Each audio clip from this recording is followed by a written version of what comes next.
Hello everybody and welcome back to another video. In today's video we are going to be doing another Gemini Jets unboxing. This unboxing is a very highly anticipated unboxing. The models in this have been sought after by collectors for years now and we finally have them released. So without further ado, I'm just going to get straight into it. We're going to take this box off to the side and we're going to bring in the models one by one. Starting off with probably the least exciting model, which is kind of ironic to say because this in itself is an exciting model, but we have the Gemini Jets Southwest Airlines California 1 737-700. This is yet another one of the state liveries that we can add to our collection, and we only have 5 to go, and of those 5, one of them is also an order as well, so we're getting pretty close to having every single Southwest state livery. And I'm thinking that once I do have all of them, I'll do some kind of overview video where I show off my entire state collection. But for now, we're going to move this off to the side and we're going to get onto some of the other models. And moving on to another 737-700, we have the Alaska Air Cargo 737-700F.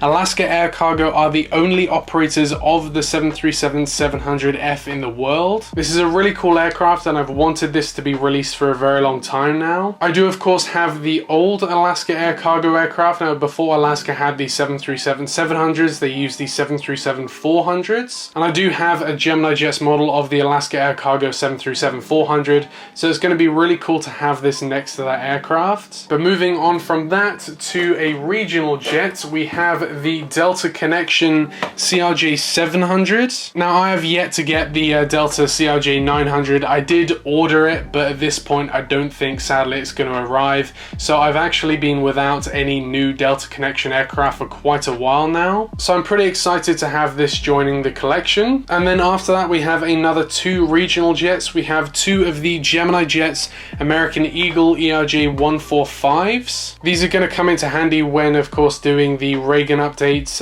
These do operate into Reagan quite a lot, so they're definitely going to be useful there. And then finally moving on to the last model of the unboxing, we have probably the most exciting model of this unboxing. We have the new Gemini Max US Air Force B-52. Of course, with the existing Gemini Jets B-1 bomber and the Seagull B-2, we now have every single US Air Force bomber, so I'm very excited to finally add this to my collection. But with that being said, we're going to get started off with the unboxing today, starting with the Southwest Airlines 737-700 in the California 1 color scheme. This is probably one of my favorite Southwest state liveries, and there's not really a ton to say about this aircraft because of course we've gone over the Southwest 737-700 and the state liveries many times before in the past. So taking the top off the box there, and then we can take off the plastic.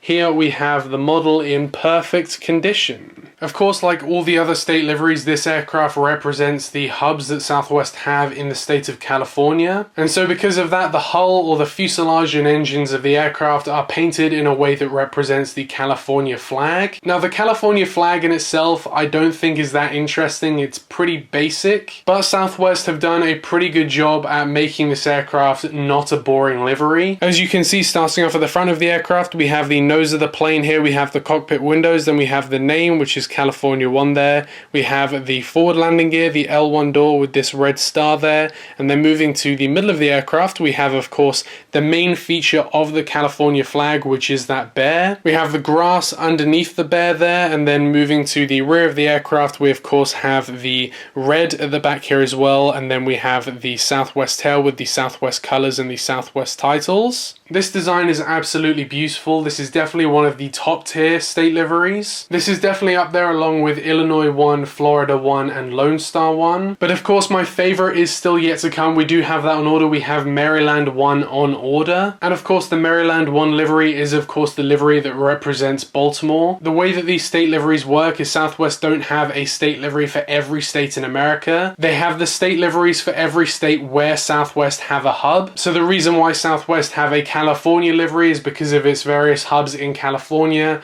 like Los Angeles and Oakland, but they don't have a Washington 1 livery because they don't have a hub in Seattle, for example. So the Maryland 1 livery is the livery that represents BWI, so I don't think there's a more fitting aircraft to have in my collection than that aircraft. So I can't wait for that, but for now we have another beautiful addition to my Southwest collection. And so next up here we have the Alaska Air Cargo 737-700F. As As I say, Alaska are the only operators of the 737-700F in the world. Alaska operate 3 of these, and these are to fly between the smaller towns and cities along the Alaskan coast and offer kind of support and kind of deliver cargo and essential needs to those towns and cities. So without further ado, I'm just going to go ahead and open this aircraft now. We've got, of course, the regular Gemini Jets box, nothing really to go over there. And then inside the cradle, we have yet another 737-700. These aircraft have been operating since about 2017, because before that, this is the aircraft Alaska used instead.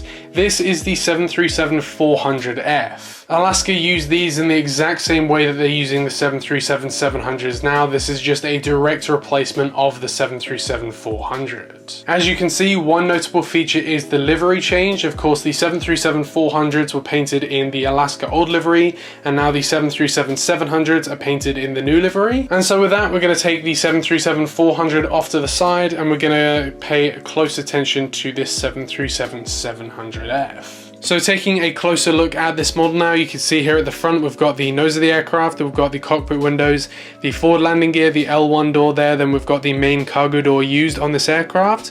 We've then got the dark blue Alaska titles there, with behind there we've got the air cargo titles in a very light grey. On the engines we've got a couple little details there in the blue and green. On the winglets there we also have more of that blue and green featured on the Alaska new livery. And then here at the tail we have Chester happily sitting on the tail there with the blues and the greens again around that kind of design. And then of course we've got the registration there and the US flag. Overall, this is a really nice model. I'm definitely glad I got this. Of course, I won't really be able to use this in many airport updates. Maybe we'll have to do another Anchorage update or something along those lines in the future. But for now, this is going to look really good in my collection alongside my 737-400. And so next up here, moving on to Delta, here we have the Delta Connection CRJ 700. I'm very excited to see how this model turns out, because Gemini Jets haven't had a very good history with their CRJ mold. They initially had a really good design. I have the American Eagle CRJ 700 from a while back when they actually had a really good CRJ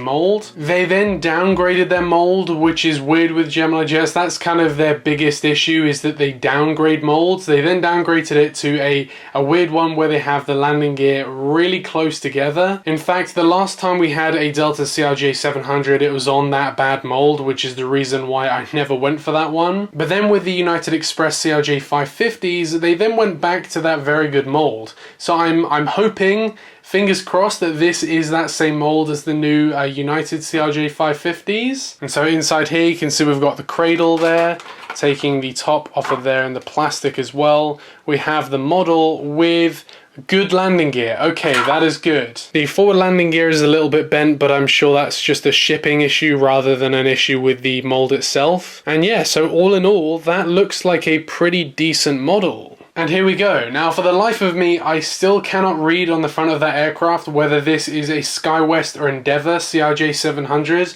Now, you guys will probably be able to see because you're watching this on a big screen, but for me, I'm literally looking through my camera screen and I cannot read whether this is a SkyWest or Endeavour CRJ. Delta flies CRJs from both SkyWest and Endeavour. They have 10 from SkyWest and 18 from Endeavour. And so, as I said, I don't know which one this is. You guys are probably going to be able to find out by yourself. But yeah, we're just going to go through the aircraft in detail now. Starting off at the front of the aircraft, we have the cockpit windows there. We have the SkyTeam logo by the L1 door there.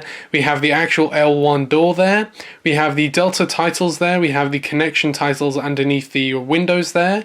Moving to the middle of the aircraft, we have those wings, of course. We have the landing gear, which are actually in the correct positions for once. Then at the rear of the aircraft here, we have the emergency exit. We have the US flag next to the registration, which is November 391 Charlie Alpha. We have those CRJ engines there, and then we have the T-tail of the CRJ 700.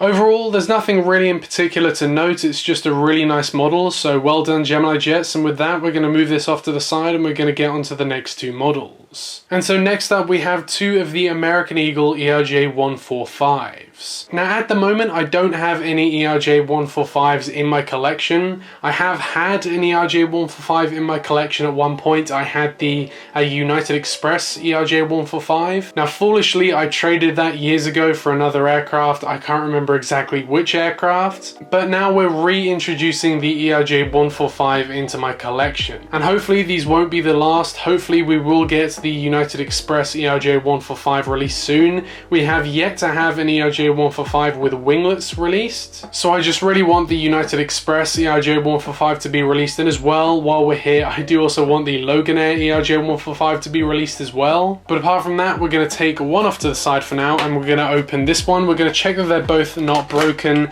and then we'll go into detail on one of them. And so opening up the box now, we have the aircraft inside here. Now this is the old Gemini Jets mold, which doesn't come with rolling landing gear. Now full credit to Gemini Jets for not going with some ridiculous new mold. Now on the back of every Gemini Jets box, it says realistic metal landing gear. For some reason, they have the need to kind of add rolling landing gear onto every mold that they release, which is a weird thing. A lot of the really good molds that Gemini Jets have had in the past have been without rolling landing gear. So massive credit to Gemini Jets for not ruining this mold with rolling landing gear. I think rolling landing gear, while it can be cool, I just don't think it's needed on models of this size. Like, this is fine. These don't have rolling landing gear. These are stationary, but they're totally fine. I don't really see the point of adding kind of rolling landing gear when these obviously aren't toys. But yeah, both of these arrived in perfect condition, as you can see. They're both beautiful, beautiful little models. I do love the ERJ-145 of the small regional T-tail jets. The ERJ-145 has to be my favorite. I prefer this over the CRJs. I think all round my favorite regional jet is the E190, but when it comes to these T-tail designs, I do think that the ERJ-145 is my favorite. And so taking a look at this aircraft now, similar to the Delta One, of course, multiple airlines operate these for American. Both Piedmont and Envoy operate these for American. Currently, Piedmont have 57 that they operate for American, and Envoy have 57 as well. And while I can't read what that says on the front of the aircraft there, I can see that logo, and that looks a lot like the Piedmont logo, so I think this is a Piedmont ERJ-145. But starting off here, we have the cockpit windows there. As you can see, we have the very iconic ERJ kind of nose there, the really long bonnet, which is always a unique feature of the ERJ-145. We then have the forward landing gear there. We have the L1 door with the One World logo. We have the American Eagle titles there with the logo there. We have the windows. We then have the emergency exit there. Moving to the back of the aircraft here, you can see we've got the wings with the main landing gear sitting underneath there. These ones don't have winglets here. The United ERJ-145s, they do have winglets, but the American ones don't. We then have the registration, which is, if I can read that correctly, November 603 Kilo Charlie. Then finally here we have the engines of the ERJ-145, and we have the T-tail with the American kind of logo on the back there. Overall, these are two beautiful little models, and I cannot wait to add these into future airport updates. And then finally, last but not least, with the sun gleaming onto the box here, we have the Gemini Max US Air Force B-52. Now this is an aircraft I've wanted for a very long time. As you know, I've had the Seagull made B2 in my collection since I think 2015. Then I've had the B1 in my collection since Gemini Jets first released it, and I want to say 2017, I think that was. And so finally now we have the last American bomber. We have the B-52. I love collecting military aircraft. I think with passenger aircraft it can get a little bit repetitive, as you know, they're all the same generic shape. But what I love about military aircraft is they all have different designs. You know, the B-52 looks drastically different from the B-2. The B-2 looks different from the B-1. The B-1 looks different from the C-5, the C-130. Then you've got the P-8s, you've got all the fighter jets, the cargo aircraft, the bombers, and the list goes on. I just love the diversity that you get with military aircraft, and we finally have probably one of the most iconic aircraft in history. We have the B-52. So with that, we're going to go ahead now and open the box here to reveal the B-52 inside the cradle there. We're going to take off the top of the cradle. We're going to take the plastic off the top, and then here we have the B-52. And so here we go, here is the B-52. Now this was built during the 1950s as America's Cold War bomber, and despite being a Cold War bomber, this is still in service today. In fact, this is scheduled to be the first aircraft in history to be operational for 100 years. America don't have any retirement plans for the B-52 until at the earliest 2050. And so despite being flown during the Cold War, this was also operated in many other wars since then. For example, the Vietnam War, this was heavily used during that time, and also as recent as the Afghanistan War as well. In fact, Rolls-Royce have only recently won a contract to re-engine the entire B-52 fleet to keep it running until the 2050s. This B-52 right here is registered as 0034. Every B-52 and every bomber in the US Air Force has a name. This is known as Wise Guy. This aircraft was retired and then brought back into service, and while it is cool to have a B-52 like this, it did at one point in its life have a pretty cool like livery design. It wasn't anything special, it just had some colors on the tail, and of course it had MT for where it's based in Montana. And that's probably my only gripe with this model, as it's not a very exciting B-52, it's just grey. But apart from that, we're going to go through the model in detail now. So starting off at the front of the aircraft, here we have the nose, we have the cockpit up there, we have various little details down here, and then we have the registration, which is 0034.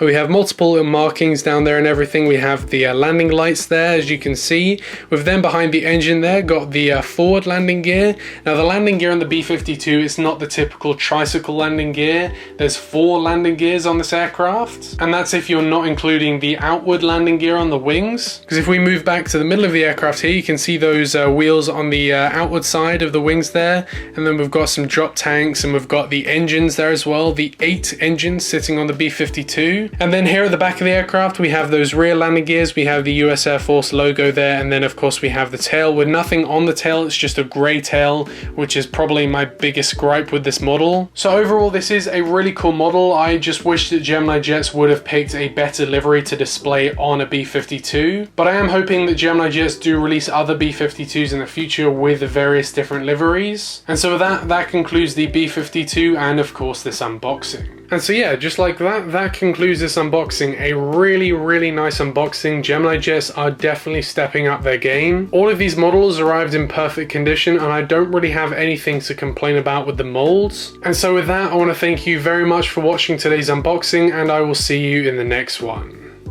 Bye.